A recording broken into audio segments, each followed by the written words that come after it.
This video sponsored by GENreviews.online.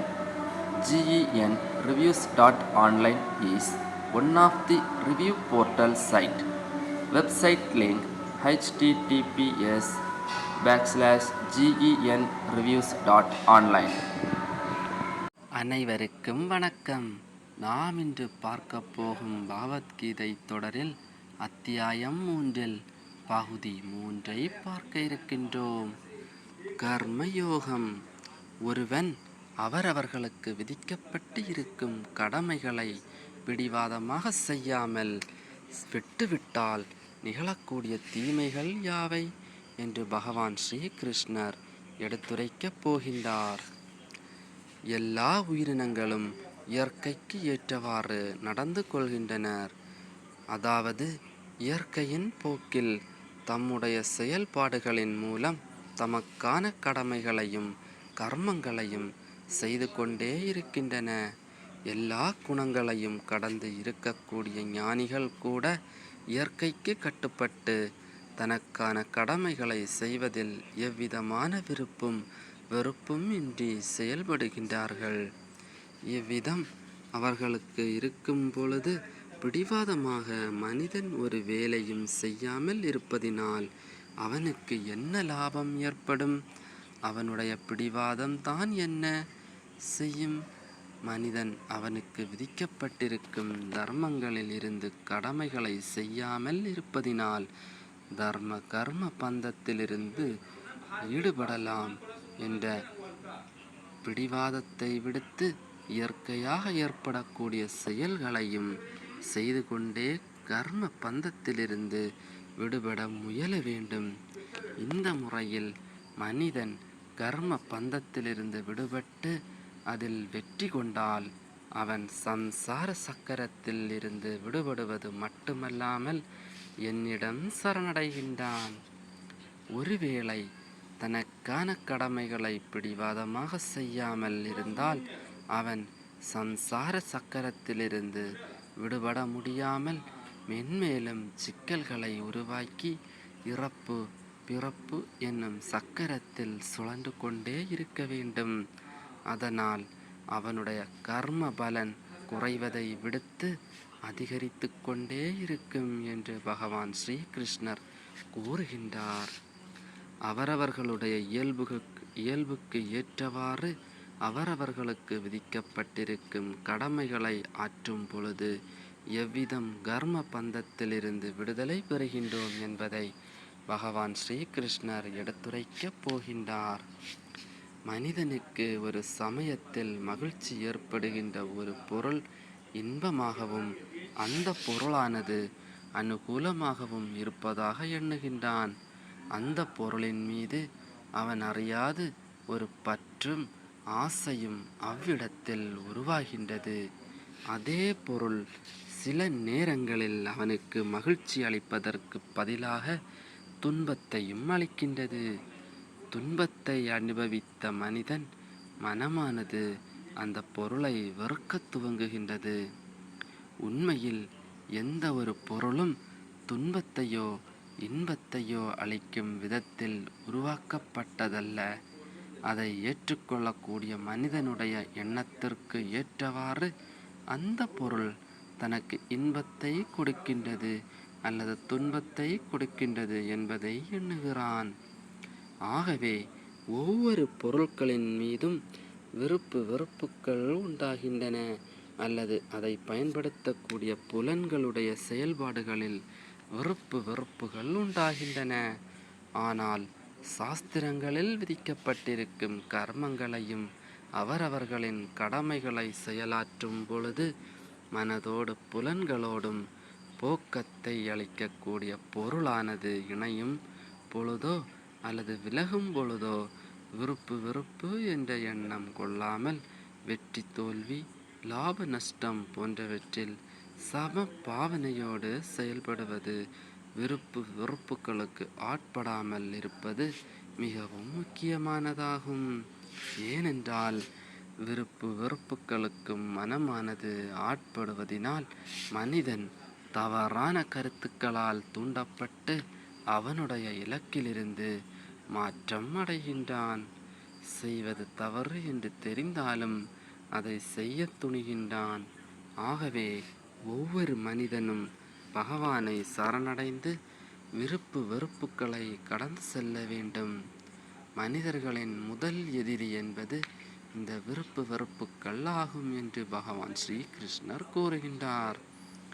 யுத்தத்தில் கலந்து கொள்ளாமலும் போர் புரியாமலும் மற்றவர்களிடத்தில் யாசகம் பெற்று அமைதியான செயல்களில் ஈடுபட்டால் எளிமையாக விருப்பு வெறுப்புக்களை கடந்து விடலாமே என்ற எண்ணம் அர்ஜுனனுக்கு ஏற்படலாம் என்று எண்ணி அந்த விதமான எண்ணங்களுக்கும் பகவான் ஸ்ரீகிருஷ்ணர் அனைவரும் புரிந்து கொள்ளும் விதத்தில் அன்றே அர்ஜுனனுக்கு யாவருக்கும் புரியும் விதத்தில் எடுத்துரைத்தார். எவ்விதமான இன்னல்களும் துன்பங்களும் இல்லாமல் வாழ்நாள் முழுவதும் வாழ்வது என்பது இயலாத ஒன்றாகும்.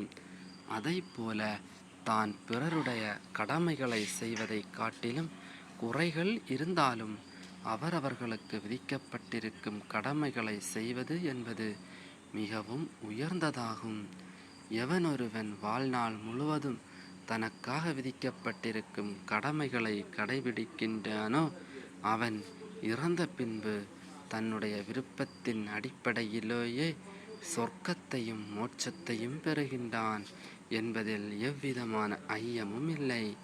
இடையூறுகள் பல வந்தாலும் அவன் தாம் மேற்கொண்டு இருக்கக்கூடிய சமபாவன சாதனையில் இருந்து வலுவாமல் உறுதியாக இருக்க வேண்டும்.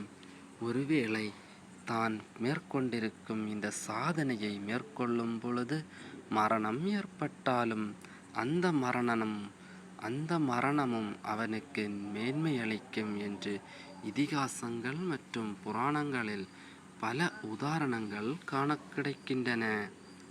ஆகவே எவரும் தம்முடைய மேன்மைக்காக பிறருக்கு ஒதுக்கப்பட்டிருக்கும் கர்மங்களையும் கடைபிடிக்க வேண்டும் என்ற அவசியம் இல்லை. வெளிப்பார்வைக்கு அவர்களுடைய கர்மம் என்பது மேன்மையை அளிக்கக்கூடியதாக இருந்தாலும் அந்த கர்மமானது நமக்கு மேன்மையை ஏற்படுத்தாது.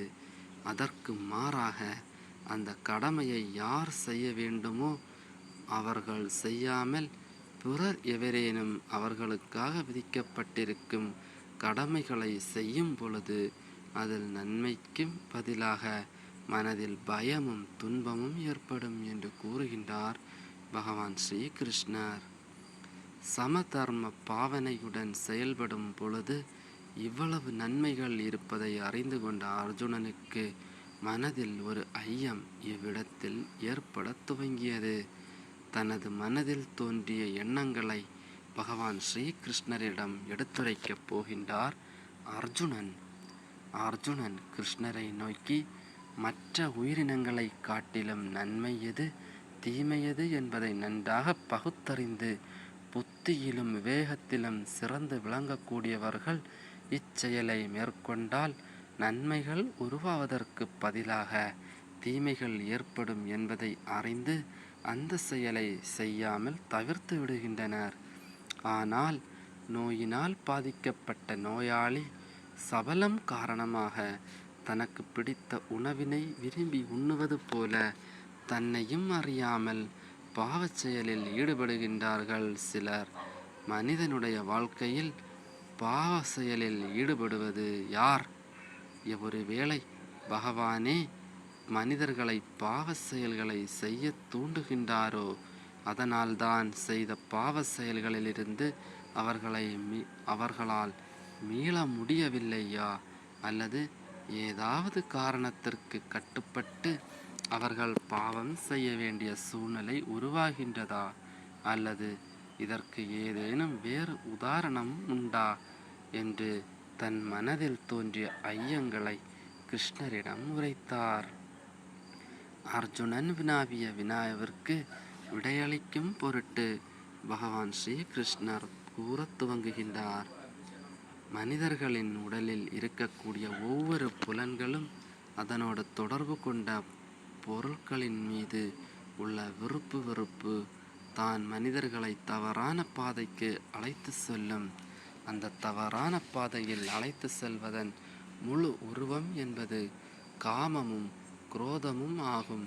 இவற்றில் காமம் என்பது முதன்மையானதாகும். ஏனென்றால் காமம் என்பதின் விருப்பத்தின் முழு உருவமாகும். காமத்திலிருந்து தான் குரோதம் உருவாகின்றது.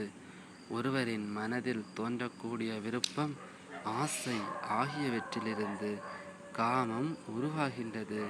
அந்த விருப்பம் என்பது இராட்சச கணத்தின் விளைவாகும். ஒருவரிடம் ஆசையும் விருப்பமும் அதிகரிக்க அதிகரிக்க அதன் காரணமாக இராட்சச கணமும் வளர்ச்சியடைகின்றது. இராட்சச கணம் வளர்ச்சியடைய வேண்டும். காமமும் அதனுடன் சேர்ந்து வளர்கின்றது. காமம் என்பது எதிலும் போதும் என்ற எண்ணத்தை விடுத்து, எவ்வளவு தமக்கு கிடைத்தாலும் பற்றவில்லையே என்ற எண்ணத்தை மட்டுமே நம்மிடம் உருவாக்கக்கூடியதாகும். சுக போகங்களை அனுபவிக்க அனுபவிக்க இந்த போகமானது போதும் என்ற எண்ணம் நமக்கு ஏற்படுவதில்லை. மாறாக மென்மேலும் இந்த சுக போகங்களை அனுபவிக்க வேண்டும் என்ற எண்ணம் மட்டும் அதிகரிக்க துவங்குகின்றது. மனிதன் மேற்கொள்கின்ற அனைத்து செயல்களும் காரணமாக அமைவது இந்த காமம்தான். மனிதர்களின் விருப்பம் இல்லாமல் அவர்களை பாவச் செயல்களை மேற்கொள்ள வைப்பது முன்ஜென்மத்தில் அவன் செய்த பலன்களே. அவன் கொண்டிருக்கக்கூடிய காமம்தான் அவனை பாவம் செய்ய வைக்கின்றது. ஆகவே மனிதர்கள் தவறு என்று தெரிந்தும் அந்த பாவத்தை செய்ய வேண்டும். முதல் எதிரி என்பது இந்த காமம்தான் என்று பகவான் ஸ்ரீ கிருஷ்ணர் கூறுகின்றார். காமம் மனிதர்களின் பார்வையை மறைத்து அவர்களின் இலக்கினை விடுத்து மற்ற பாதையில் அழைத்து சென்று எவ்விதம் பாவங்களை செய்ய வைக்கிறது என்பதையும் பகவான் ஸ்ரீ கிருஷ்ணர் யாவரும் புரிந்து கொள்ளும் விதத்தில் அன்றே அர்ஜுனனிடம் எடுத்துரைத்துள்ளார். புகையானது அனைத்து இடங்களிலும் பரவி கொழுந்துவிட்டு எரிகின்ற தீயினை மறைப்பது போல காமம் என்பது மனதில் சஞ்சலம் என்ற ஒரு தடுமாற்றத்தை ஏற்படுத்தி நமது அறிவினை, அதாவது மனிதனுடைய அறிவை மழுங்க செய்கிறது. மனம் ஒரு நிலையோடு இருந்தால் மட்டுமே அறிவானது வளரும் அல்லது பிரகாசிக்கும். அவ்விதம் இல்லாத வகையில் அறிவானது பிரகாசிப்பதை தவிர்த்து மழுங்க துவங்கிவிடுகின்றது. பாவங்கள் செய்து அந்த பாவங்களினால் ஏற்பட்ட போகங்களில் விருப்பமும் பிடித்தலும் ஏற்பட்டால் மனதில் உண்மை எப்பொழுதும் இருப்பதில்லை. என்ன செயல்களை செய்கிறோம், இதனால் என்ன விளைவு ஏற்படும் என்பதையும் புரிந்து கொள்வது இல்லை. மனிதன் கடமைகளை செயலாற்றும் பொழுது அந்த கடமைகளை எவ்விதம் செய்ய வேண்டும் என்ற தெளிவான ஆலோசனைகளையும் பெறுவதில்லை. கர்ப்பத்தில் இருக்கக்கூடிய கருப்பொருளை சிறிது வெளிக்காட்டாமல் தசை திரையானது மூடி வைக்கின்றது.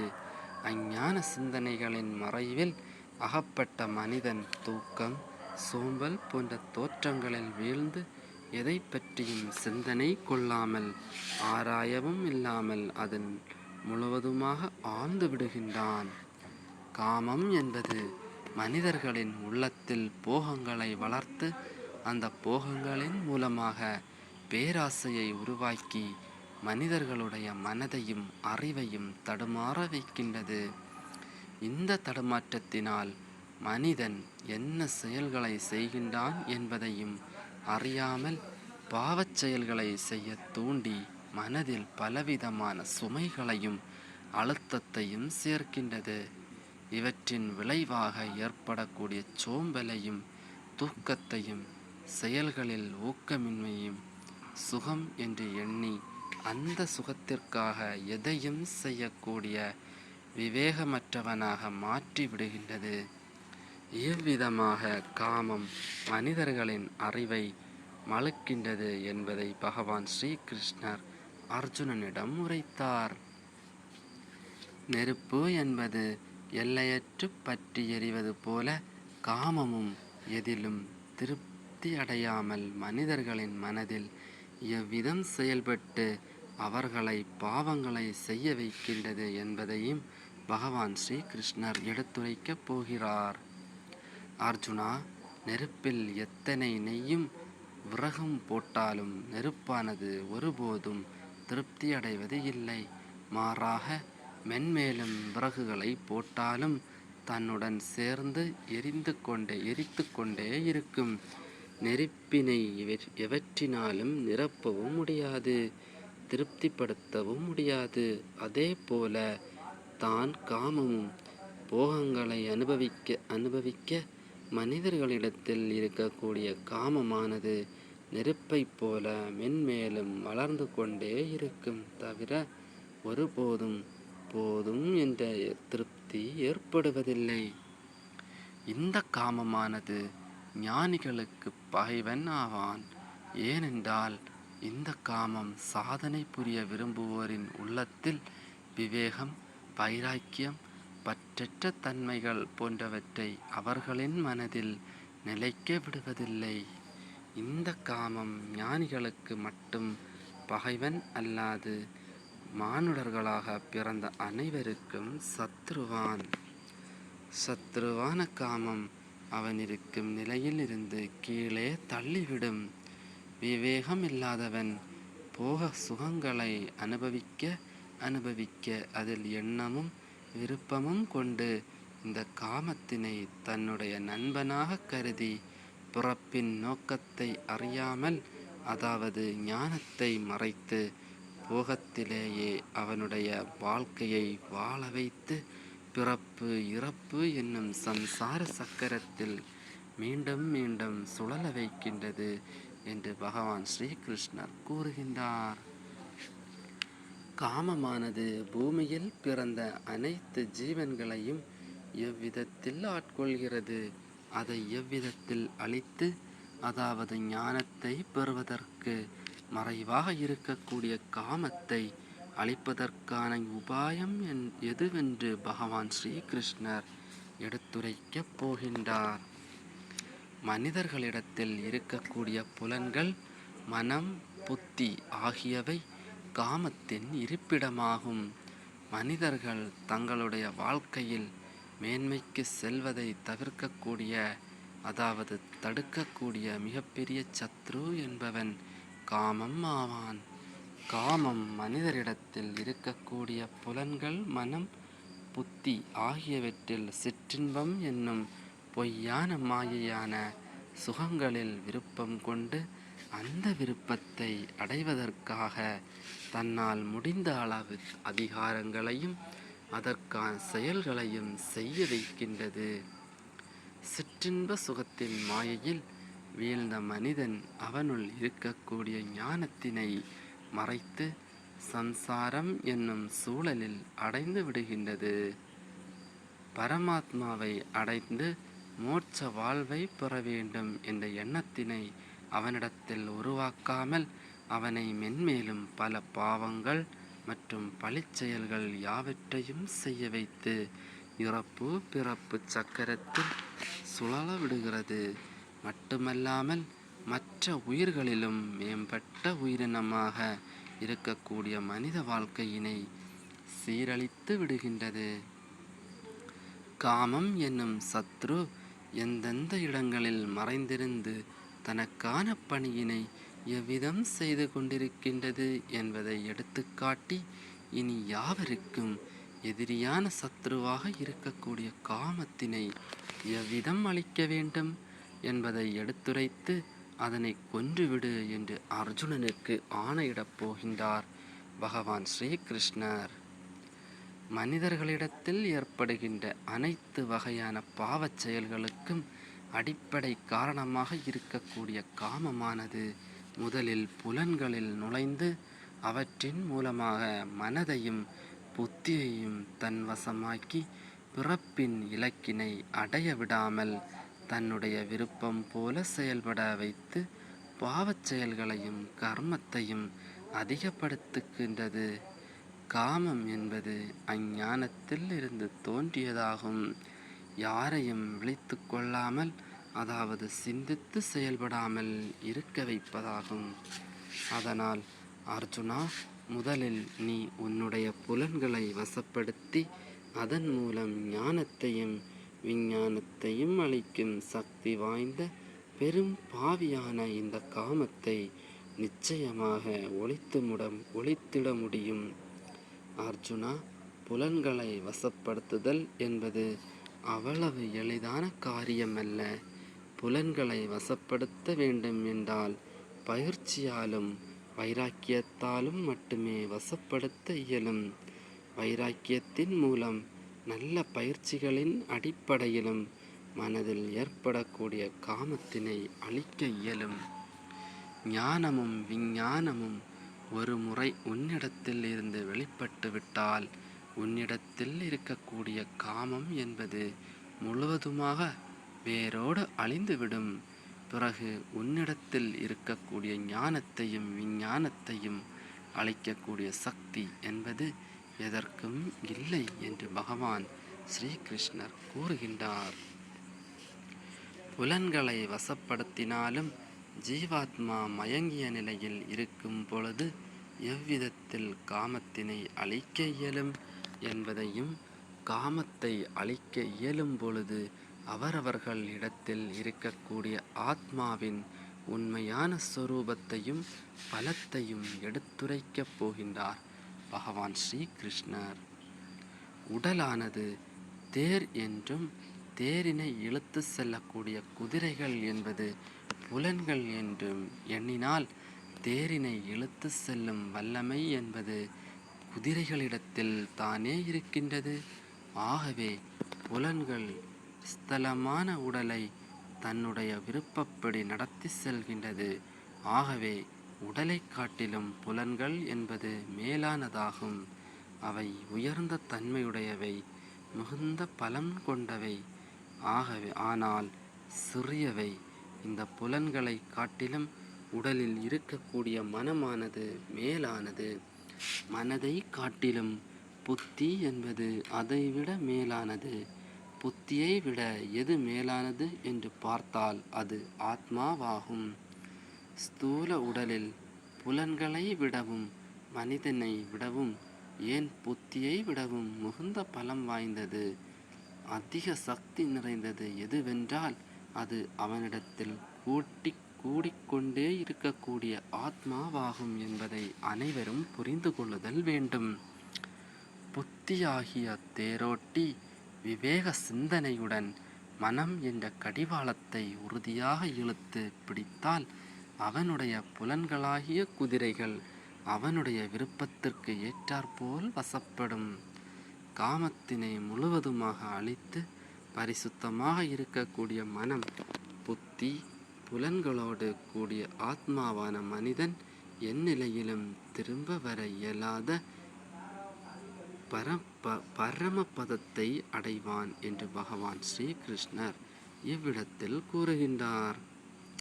அனைத்திற்கும் மேலானதாக இருக்கக்கூடிய ஆத்மாவை உணர்ந்து காமம் என்னும் சத்ருவை முழுவதுமாக உன்னிடத்தில் இருந்து அழிக்க வேண்டும் என்ற பகவான் ஸ்ரீகிருஷ்ணர் ஆணையிடப் போகின்றார்.